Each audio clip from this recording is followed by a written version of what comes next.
Spring nights. Spring is almost here, guys. What did you spend your spring nights doing? Going out with friends? Calling up that boy or girl that you were had a little crush on? What were you doing on those nights? Tell me in the comments below. But without further ado, let us grab a blanket, turn off your lights for true scary horror stories that happened on these romantic, magical nights.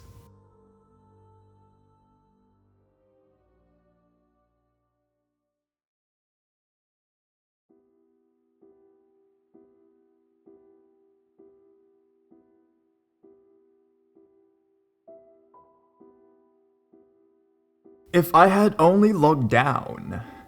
I grew up with anxiety, fearing the worst in every single situation. It's the reason why my sister did not initially believe me, but once she saw for herself, her screams woke my household. I was 13 years old, just home from drama practice for the school play. My friend's mom dropped me off. It was late, well after 10 p.m. on a spring night. After kissing my sleeping mother, I chatted with my father, who was watching TV in the living room. In typical fashion, I took a shower in the upstairs bathroom of our 2-story suburban home in Long Island, New York. After wrapping a towel around me, I walked across the hall to my sister's room. Her room was in the front of the house, with a window facing the street, and another that faces the neighbor's backyard. Both windows had the slotted white blinds drawn, letting a glow from the street lamp into the room. I was sitting on the foot of her bed, which was next to the window that faced the neighbor's house. The lights were off. She was watching TV and we were talking about nothing. It was then I noticed a shadow in the window next to her bed. "Gina, what's that in the window?" I asked calmly. "What? It's probably a shadow from the TV," she responded, keeping her focus on the late-night episode of Friends. As I was always thinking I heard some creepy noise, her flippant answer wasn't a shock, but the shadow was still there. I had to investigate. And at this time, I both nervous and curious, I got up, holding my towel up with one hand and approached the window. I asked my sister to turn on the light, and what I saw confused me more. "It's a camera," I stated. "What?" my sister asked, drawing her eyes slightly away from the TV. "There's a camera in the window," I repeated, still walking towards the window. At this time, my sister turned and opened the slotted blinds that covered the window's glass. With the blinds open, it was clear I was right there, on a pole, with a small black camera panning back and forth, taping the entirety of the room. As soon as my sister saw this, she screamed, which caused me to start screaming. We ran down the steps to my dad, who was still watching TV on the couch. "Dad, there's a camera in the window," we screamed, pointing to the side of the house. He quickly reacted, taking a wooden walking stick, the only weapon available, and ran outside to the side of the house. My sister fell to the floor and I was comforting her. By this time, my mom woke up and came out into the hallway. "What? Did you see a mouse?" she asked, as mice are her worst fear. I told her no and to call 911 and quickly explain what happened. My dad never saw anyone outside. The cops came and searched the nearby lawns and properties without finding anyone. We never found out who it was. We know they had to be in our neighbor's yard with a pole and the camera, as we had a dog who would have been barking if there was a person in the yard. We searched for footprints but found nothing.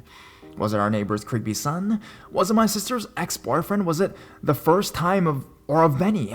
Where is the video of my sleeping sister and a 13-year-old me in a towel? I'll never know. If only I had looked down before my sister started screaming. It took a long time for me and my sister to sleep in our rooms again. My mom bought blackout curtains for every window in the house. Until this day, I feel uncomfortable with bare windows at night.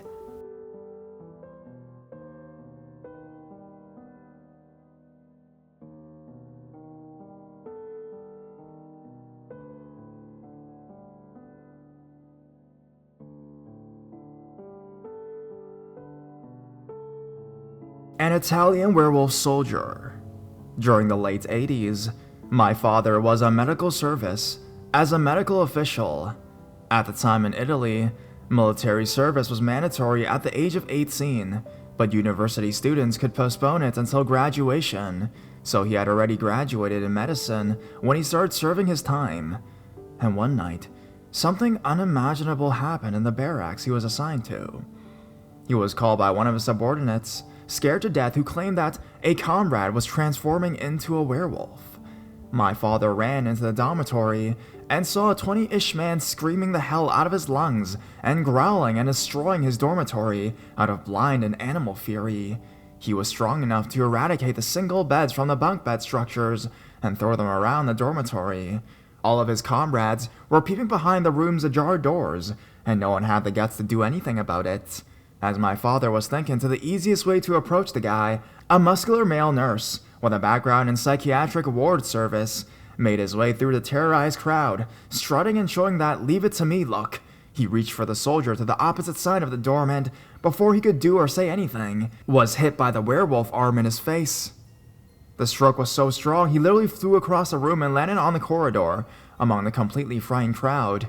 Everybody was afraid the man could get out and make a massacre before going down. On the other hand, shutting the doors would have been no use, since he surely was strong enough to shatter them in a few seconds. His howls and growls were increasing in pitch and volume, and were losing any human resemblance. By the time he sounded like a genuine, feral, hellish creature. My father, knowing the guy a little bit, decided that maybe seeing a familiar person with medical skills would have helped him regain some tranquility. So he entered the room as gently as he could, calling the soldier by his name. For a while, the wolf glanced at him with bloodshot eyes, inflating his nostrils, baring his teeth, and drooling as an actual infuriated beast. It was the maddest expression my father had ever seen in his whole entire life. Then the soldier seemed to recognize him, and finally calmed his growling and started to breathe more normally. As my father was extremely close to him, he raised one bended arm to show him the forearm. With a throaty and almost inhumane voice, he yelled, "The hair!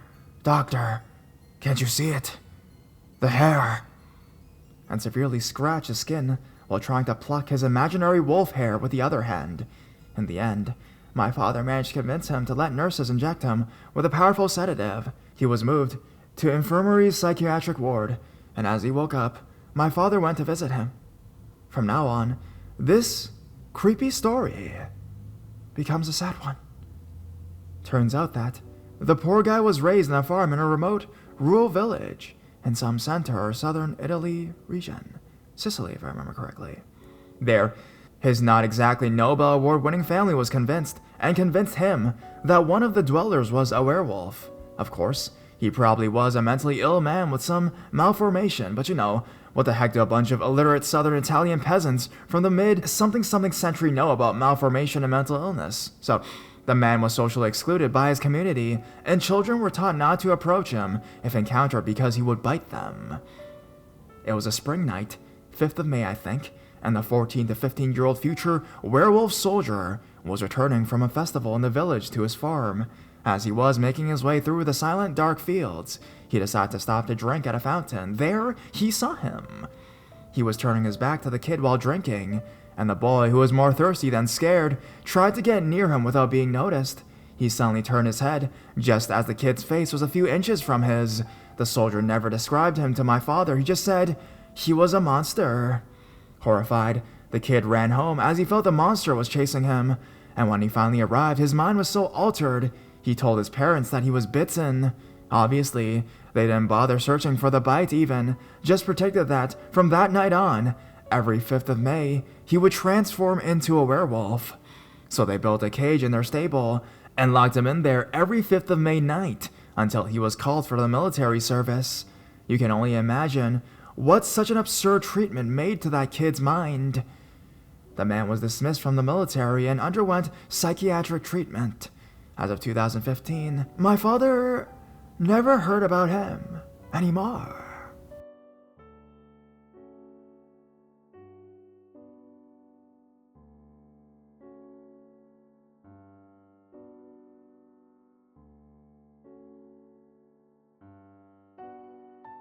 I woke up to a burglar in my bedroom while I was sleeping. This happened back when I was in college a couple years ago. Me and my roommate moved into a beautiful apartment our junior year of college. Our parents made it extremely clear that two small females living alone together was not ideal for the cheaper, shady neighborhoods close to our college. We attended a college in our capital state, so we were in a city environment, and had certain criteria we had to meet in order for us to live there, and for them to co-sign our leases. Lit sidewalks, keyed entry into the apartment building, lit parking lot, X amount of blocks from campus, etc., etc. So, we finally found one that fit our parents' criteria. Our apartment building had a keyed entry for both the front of the building and the back gate that led to the fire escape. Our apartment was an end unit that led to the fire escape, so there was 2 deadbolt locks on it. We loved our apartment. We felt safe, we had fun, truly living the college experience, and then my roommate's boyfriend starts slowly moving his things into the apartment and staying there way more often than he should. I finally tell my roommate if he wants to stay here and use the water, electric, and food I help pay for, then he needs to pay for it too, including our rent. I tell her a 3-way split, or I'm paying only my rent, and he can have the entire electric, water, and trash bill. I think I'm being pretty fair here, and even though her boyfriend doesn't have a job, that's not my problem. I work and go to college. Your I don't want to work at McDonald's. Yes, he actually said that. Excuse is complete garbage. If you want a place to stay, then go to the Golden Arches, you shall go, buddy. So instead, my roommate starts sneaking him in really late at night after I go to sleep, and he leaves on days I'm home. While I'm in class, he's there, then leaves before I come back. My schedule is extremely routine. Well, he can't have a key, so if my roommate is in class or at work, how is he getting in? He can't take my roommate's key because if he decides to leave halfway through the day, how will she get her key back? All good questions.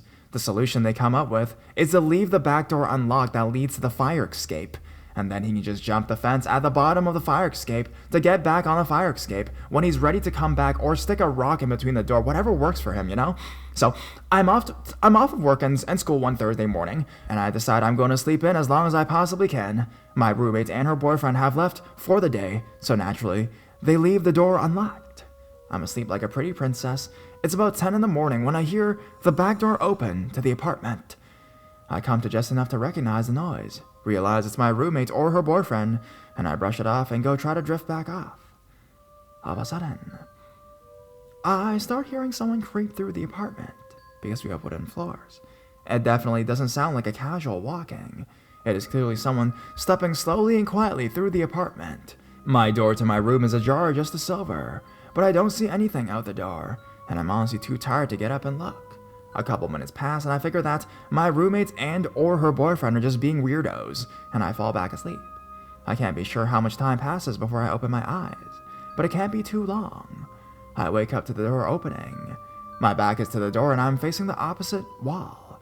I slowly start to turn over to see why my roommate or her boyfriend would dare to wake me from my slumber, and there he is. A burglar. In my room. Next to the bed I'm currently laying in. A 6-foot-tall, 250-pound minimum burglar, unplugging my TV about 5 feet from where I currently am. I immediately pretend I'm just shifting positions in my sleep and continue to roll over with my eyes as shut as I can make them, still open enough to watch what was going on. He hears me shuffling as I turn over, stops, looks dead at me, and luckily doesn't realize that my eyes are open just a tiny bit. He goes back to unplugging my TV, my DVD player, shoves it in a bag he's brought, like those bags from IKEA, steals my change jar, and casually starts walking out the front door to my apartment, like he came in for a cup of fucking tea or something. After I hear the door shut, I immediately spring out of bed, grab my phone, start dialing 911, all the while locking the front and back doors. The dispatcher is trying to calm me down. At this point, I am hysterical. I can't even catch my breath to tell her okay. Luckily, I told her my address before I started hyperventilating. Pause. I will take 3 seconds to commend the police department, both city and college, because they were there in less than 3 minutes. Resume. She tells me the cops are there, but they need me to go downstairs to let them in the building, because they don't have the key to the front door of the building. I am so afraid to open the door to my apartment, and even look down the hallway. I'm about to walk to the front door and extend my arm out to the handle when I hear, "Ma'am, it's the police!" As if I didn't get scared enough already, they yell through the door. I am paranoid because the dispatcher just told me they couldn't get in and didn't realize someone probably let them in downstairs.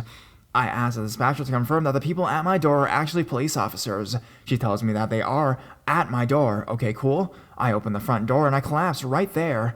My legs completely turn into jello and I just hit the floor. I blacked out for a brief period of time, but they helped me get up and sit me down on the couch. There's at least 10 officers in my apartment from both the city and college departments.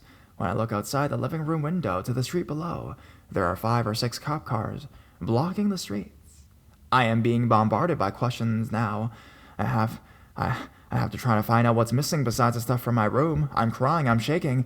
This is not at all how I saw my day going off. I tell them my roommate left the back door open for her boyfriend. They inspect the back door and blah blah blah.